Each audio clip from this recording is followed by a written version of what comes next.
जिसका डर था आखिर में वही हुआ। डोनाल्ड ट्रंप ने चीन, कनाडा और मेक्सिको पर टैरिफ वॉर का ऐलान कर दिया है। ये तीनों देश यूएस के सबसे बड़े ट्रेड पार्टनर्स में से एक हैं। उन्होंने भी पलटवार की तैयारी शुरू कर दी है, कनाडा ने कर भी दिया है। इसके साथ ही ट्रेड वॉर की आशंका अब सच साबित हो गई है। इसका असर पूरी दुनिया पर देखा जा रहा है, हिंदुस्तान पर भी। पूरे एशियाई बाजारों में भारी गिरावट दर्ज की गई है। सप्लाई चेन और ग्लोबल ट्रेड में रुकावट की आशंका भी अब बढ़ती नजर आ रही है। लेकिन ट्रंप ने ट्रेड वॉर शुरू क्यों किया? प्रभावित होने वाले मुल्क क्या क्या कदम उठा सकते हैं? और क्या ट्रेड वॉर ने पूरी दुनिया को चिंता में डाल दिया है या अब भी उम्मीद की किरण बाकी है? आज के राजदूत में हम इसी पर विस्तार से बात करेंगे। नमस्कार, स्वीकार कीजिए निखिल का, आप खबरगांव देख रहे हैं। यहाँ आज हम डोनाल्ड ट्रंप के ट्रेड वॉर पर बात करेंगे।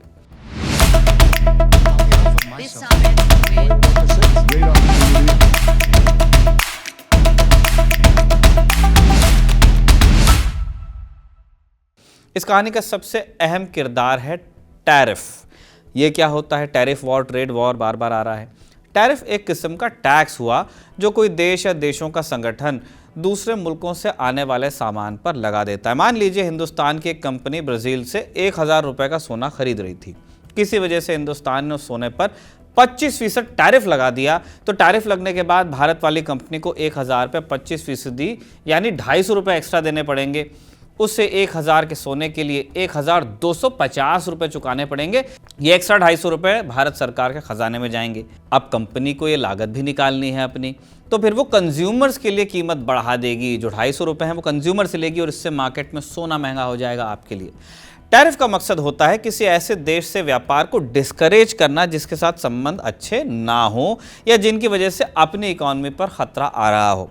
जैसे अगर ब्राज़ील से आने वाला सोना महंगा हो जाएगा तो लोग उससे खरीदना कम करेंगे। इससे कंपनी को नुकसान होगा और वो कोई दूसरा विकल्प ढूंढने की कोशिश करेगी। कंपनी किसी ऐसे देश के पास जाएगी जहां टैरिफ ना हो या कम हो। ब्राज़ील की जगह मेक्सिको, कहीं और से आप खरीदने की कोशिश करोगे।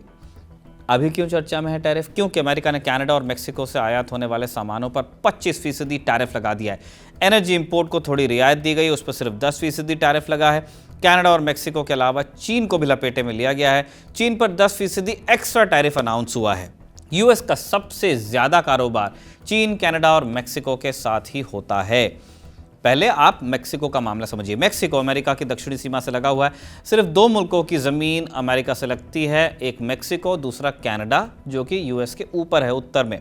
मेक्सिको के लिए अमेरिका सबसे बड़ा विदेशी मार्केट है। 2023 में यूएस एक्सपोर्ट के मामले में मेक्सिको चीन को पीछे छोड़कर पहले नंबर पर पहुंच गया था। 2023 में मेक्सिको ने अमेरिका में $475 बिलियन का एक्सपोर्ट किया था, जबकि उसने यूएस से $322 का इंपोर्ट किया। अमेरिका को $153 बिलियन का ट्रेड डेफिसिट झेलना पड़ा। यानी मेक्सिको ने यूएस से खरीदने की तुलना में उसे सामान बेच ज्यादा दिया। अब आगे चलने से पहले आप बिलियन डॉलर का हिसाब समझ लीजिए। 1 बिलियन में होते हैं 100 करोड़, 1 अरब। 1 बिलियन डॉलर में करीब 8500 करोड़ रुपए होते हैं, 8500 करोड़। इस हिसाब से आप 475 बिलियन डॉलर में कितने रुपए होते हैं आप हिसाब लगाइए। नहीं लगा पा रहे हैं, हम बता देते हैं, 40 लाख करोड़ रुपए। ये मेक्सिको की जीडीपी का लगभग 30% होता है। इससे आप यूएस मेक्सिको ट्रेड की अहमियत का अंदाजा लगा सकते हैं for Mexico and US as well. Mexico America को क्या क्या बेचता है? पहले नंबर पर गाड़ियां और ऑटोमोबाइल पार्ट्स हैं। इसके बाद इलेक्ट्रिक मशीनरी है, मिनरल फ्यूल्स हैं, फर्नीचर वगैरह है। फलों और सब्जियों के मामले में मेक्सिको अमेरिका का सबसे बड़ा सप्लायर है। अमेरिका की डिमांड का 80% एवोकाडो मेक्सिको से ही आता है। ट्रंप ने मेक्सिको पर टैरिफ क्यों लगाया? उनका ये कहना है कि मेक्सिको से अवैध प्रवासी और ड्रग्स यूएस में आ रहे हैं, हमारे नागरिकों की जान ले रहे हैं, किचन में घुस के मर्डर कर दे रहे हैं, उससे हमारे बॉर्डर को खतरा है, इसलिए टैरिफ लगाना पड़ेगा। मेक्सिको ने क्या जवाब दिया? राष्ट्रपति क्लाउडिया शिनबॉम ने अमेरिकी प्रोडक्ट्स पर टैरिफ लगाने की बात कही है। रिपोर्ट्स के मुताबिक वो अलग अलग अमेरिकी प्रोडक्ट्स पर 5 से 20% तक का टैरिफ लगाएंगी। अभी साफ नहीं है कि किस तरह के प्रोडक्ट्स पर कितना टैरिफ लगेगा। कनाडा के पास आइए। कनाडा अमेरिका के उत्तर में है, दुनिया का दूसरा सबसे बड़ा मुल्क है। आबादी लेकिन सिर्फ 4 करोड़ है। कनाडा की ज़मीनी सीमा सिर्फ और सिर्फ यूएस से ही लगती है। अमेरिका कनाडा का सबसे बड़ा ट्रेडिंग पार्टनर है मेक्सिको की ही तरह। 2023 में दोनों के बीच करीब $783 बिलियन का कारोबार हुआ। कनाडा ने यूएस में $430 बिलियन का एक्सपोर्ट किया। $353 बिलियन का सामान अमेरिका से खरीदा भी। यहाँ भी यूएस ट्रेड डेफिसिट में है। कनाडा अमेरिका को क्या क्या देता है? कच्चा तेल और गैस पहले नंबर पे है। एनर्जी की कैटेगरी में आते हैं, इन पर 10% टैरिफ लगा है। बाकी सामान पर 25%। मोटर गाड़ियां और ऑटोमोबाइल पार्ट्स दूसरे नंबर पर हैं। इसके बाद स्टील, अनाज, पोल्ट्री प्रोडक्ट्स वगैरह हैं। यूएस एक्सपोर्ट कनाडा की जीडीपी में लगभग 18% की हिस्सेदारी देता है और इससे कनाडा में करीब 24 लाख लोगों को नौकरी मिलती है। कनाडा पर टैरिफ क्यों लगा? ट्रंप का इरादा है कि कनाडा को अमेरिका का 51वां राज्य बना दिया जाए। उनका तर्क है कि अमेरिका कनाडा को हर साल billions and billions and billions dollar, जैसे वो बोलते हैं, उतनी सब्सिडी देता है और उसके बिना कनाडा का अस्तित्व खतरे में पड़ जाएगा। तो ट्रंप की थ्योरी है कि अगर हम चला ही रहे हैं तो वो हमारा राज्य भी होना चाहिए। क्रेजी लोग इसी तरह की बातें करते हैं। बकौल ट्रंप, अगर कनाडा 51वां राज्य बनता है तो वहां के नागरिकों को बहुत कम टैक्स देना पड़ेगा, बेहतर मिलिट्री प्रोटेक्शन मिलेगी और उस पर कोई टैरिफ भी नहीं लगेगा। चुनाव जीतने के बाद से ट्रंप ये बात कई बार दोहरा चुके हैं। कनाडा ने अमेरिका में विलय से साफ साफ मना किया है। ऑब्वियसली कनाडा वालों का है कि हम ब्रिटेन वालों से किसी तरह पीछे छुड़ा रहे हैं, अभी भी वहाँ के राजा हमारे राजा हैं, तो एक और इंपीरियल इंटरेस्ट में हम क्यों जाएंगे। टैरिफ पर कनाडा का क्या कहना है, आपको ये भी जानना चाहिए।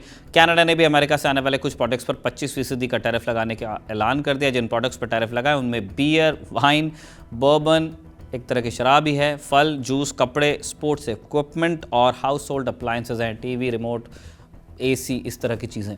रिपोर्ट्स के मुताबिक इसका असर 107 बिलियन डॉलर के प्रोडक्ट्स पर पड़ेगा।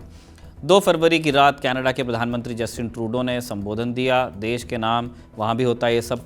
उन्होंने कहा कि हमने अमेरिका के साथ मिलकर युद्धों में लड़ाई लड़ी है, हमारे लोगों ने अमेरिका के लिए बलिदान दिया है। आप जस्टिन ट्रूडो को सुन भी लीजिए। We don't want to be here.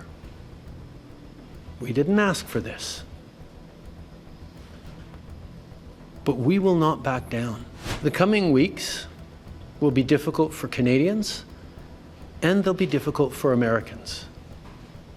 The level of cooperation, the level of effective partnerships between our two countries that have been established over decades and generations means that this trade action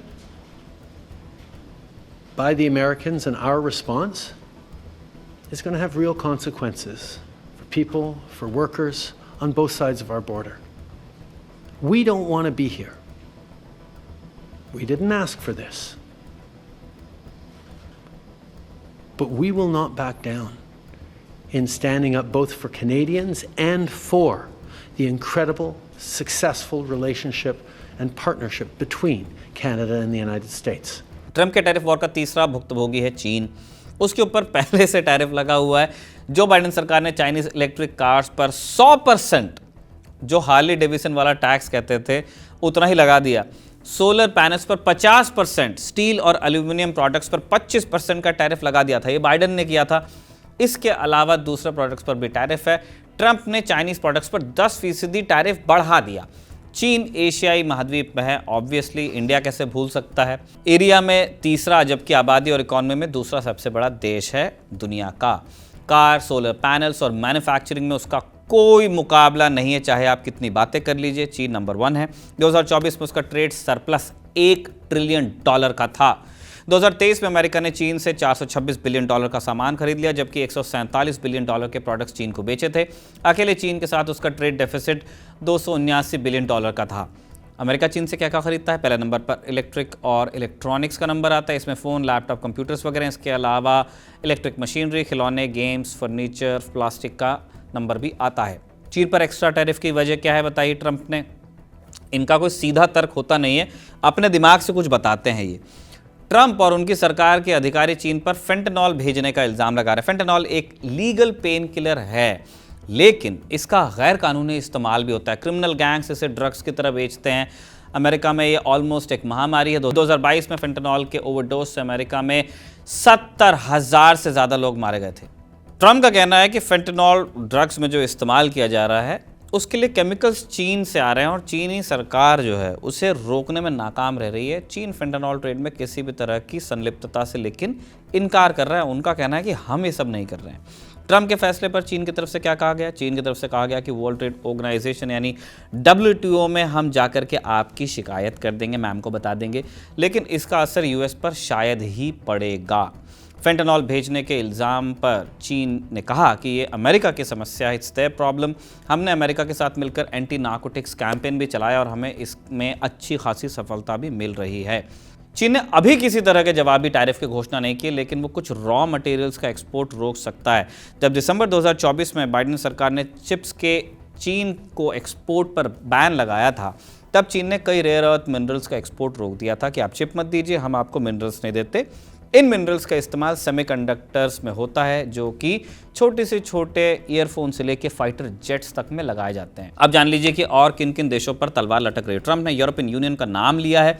EU Europe के 27 देशों का संगठन है। Trump ने कहा है कि हम EU से सब कुछ खरीद रहे हैं, लेकिन वो हमारा सामान नहीं खरीद रहे। इसके अलावा ट्रंप ब्रिटेन और भारत को भी चेतावनी दे चुके हैं। अब एक ज़रूरी सवाल, अमेरिका के टैरिफ का किस पर असर पड़ सकता है?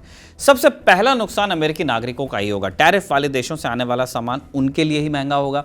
इन सामानों में एनर्जी प्रोडक्ट्स हैं, गैस है, फ्यूल है, पेट्रोल, डीजल, फल, सब्जियां, डेयरी प्रोडक्ट्स, कार्स। इन्हें अपने रूटीन से निकालना बहुत मुश्किल है यूएस की पॉपुलेशन के लिए। येल यूनिवर्सिटी की रिपोर्ट के मुताबिक हर एक अमेरिकी परिवार को लगभग $1200 यानी तकरीबन 1 लाख रुपए ज़्यादा खर्च करने पड़ेंगे। अब आप एक मिसाल ले लीजिए, 2018 में ट्रंप ने वॉशिंग मशीनों के आयात पर 50% का टैरिफ लगाया। इसके चलते अमेरिका में वॉशिंग मशीन की कीमत में औसतन 12% की बढ़ोतरी देखने को मिल गई। दूसरा बिंदु है कि कंज्यूमर्स के बाद अमेरिकी कंपनीज का नंबर भी आएगा। उनके सामने अपने कस्टमर्स को बचाने के लिए एक चुनौती खड़ी हो जाएगी। वो नहीं चाहेंगे कि टैरिफ की वजह से डिमांड कम हो जाए, लेकिन कस्टमर को रोकना है तो उन्हें अपना प्रॉफिट मार्जिन कम करना पड़ेगा। तीसरे बिंदु पे ये चीन, मेक्सिको और कनाडा के सप्लायर्स के लिए अमेरिका एक बड़ा बाजार है। उन्हें या तो दाम कम करने पड़ेंगे या नया मार्केट तलाशना पड़ेगा। जिस लेवल पर वो अमेरिका में ट्रेड कर रहे हैं, इतनी जल्दी नया मार्केट नहीं मिल पाएगा। चीन का रिप्लेसमेंट अगर नहीं है तो यूएस का रिप्लेसमेंट भी अभी नहीं है। अगर वो ऑल्टरनेट नहीं ढूंढ पाते हैं तो काम कम करना पड़ सकता है, बंद करना पड़ सकता है, लोकल जॉब्स खतरे में पड़ जाएंगी, साथ ही साथ उन देशों की अर्थव्यवस्था तो प्रभावित होगी ही। एक अनुमान के मुताबिक 25% टैरिफ की वजह से कनाडा को 3.6, जबकि मेक्सिको को 2% जीडीपी का नुकसान हो सकता है। अगला बिंदु क्या है? 21वीं सदी में दुनिया पहले से बहुत ज़्यादा जुड़ी हुई है। हम ग्लोबलाइज्ड वर्ल्ड में रहते हैं। कोई भी देश अकेले दम पर आत्मनिर्भर होने का दावा नहीं कर सकता। कोई रॉ मटेरियल्स के लिए तो कोई फिनिश प्रोडक्ट्स के लिए तो कोई सर्विसेज के लिए किसी न किसी पर आश्रित है। अमेरिका, चीन, कनाडा या मेक्सिको में बनने वाले प्रोडक्ट्स या वहाँ के रॉ मटेरियल्स दूसरे देशों में भी जाते हैं। जिस तरह से इन देशों के बीच ट्रेड वॉर चली है, बाकी देशों की चिंताएं भी बढ़ रही हैं। जानकारों का कहना है कि ट्रंप के ऐलान से ग्लोबल मार्केट में हलचल है। हर कोई नया विकल्प तलाशने में जुटा है। ये किसी भी देश की अर्थव्यवस्था की स्थिरता के लिए ठीक नहीं है। अब ट्रेड वॉर से जुड़े कुछ अपडेट्स आपको बता देते हैं। टैरिफ के ऐलान के बाद से एशिया और यूरोप के बाजार बुरी तरह गिरे हैं। सबसे ज़्यादा नुकसान कार कंपनीज के शेयर्स को हुआ है। आपके पोर्टफोलियो को कितना चोट पहुंची है, आप कमेंट बॉक्स में लिख के बताइएगा। जर्मनी के चांसलर ओलाफ शुल्ज ने कहा है कि अगर अमेरिका ने EU पर टैरिफ लगाया तो हम भी प्रॉपर जवाब देंगे। ये हुई टैरिफ वॉर या ट्रेड वॉर या टैरिफ वाला जो क्रेजीनेस अभी चल रहा है उसकी जानकारी। अब एक बोनस खबर आपको देते हैं, ये डोनाल्ड ट्रंप से ही जुड़ी हुई है। ट्रंप ने साउथ अफ्रीका को भी चेतावनी दे दी है। अब वहाँ जो फंडिंग हो रही है उसको रोकने की धमकी दे रहे हैं। उन्होंने कहा कि साउथ अफ्रीका की सरकार जबरन लोगों की ज़मीन हड़प रही है। साउथ अफ्रीका में आप जानते ही हैं कि अधिकतर ज़मीन गोरे लोगों के पास है। जनवरी 2025 में सरकार ने कानून बनाया साउथ अफ्रीका की, जिसके तहत विशेष परिस्थिति में सरकार बिना किसी मुआवजे के प्राइवेट लैंड को भी अधिग्रहित कर सकती है। इसका मतलब वाइट्स की लैंड ली जा सकती है। ट्रंप ने कहा कि हम इसकी जांच करवाएंगे। अगर साउथ अफ्रीका सरकार गलत निकलती है तो उन्हें दी जाने वाली मदद रोक दी जाएगी। कोई पूछे ट्रंप से कि जब साउथ अफ्रीका में अपार्थीड थी तब इन्होंने कितनी मदद रोकी थी। इस पर साउथ अफ्रीका के वैसे राष्ट्रपति सिरिल रामाफोसा का जवाब आ गया। उन्होंने एक्स पर लिखा कि हम संविधान, न्याय और कानून में भरोसा करने वाले लोग हैं। सरकार ने किसी की ज़मीन नहीं हड़पी है। उन्होंने ये भी कहा कि अमेरिका से हमें सिर्फ हेल्थ प्रोग्राम के तहत पैसा मिलता है। BBC की रिपोर्ट के मुताबिक 2023 में अमेरिका ने साउथ अफ्रीका को 3.5 करोड़ रुपए की मदद भेजी थी। इसी के साथ राजदूत का आज का एपिसोड यहीं पर कंक्लूड होता है। कल आपसे फिर मुलाकात होगी। लिखने वाले अभिषेक हैं, पढ़ने वाले निखिल हैं, रिकॉर्ड करने वाले निवेदिता हैं और उनकी मदद करने वाले हैं इरशाद। हमने किसी पर टैरिफ नहीं लगाया है, इसीलिए आपको हमें सब्सक्राइब कर लेना चाहिए। शुक्रिया, शुभ रात्रि।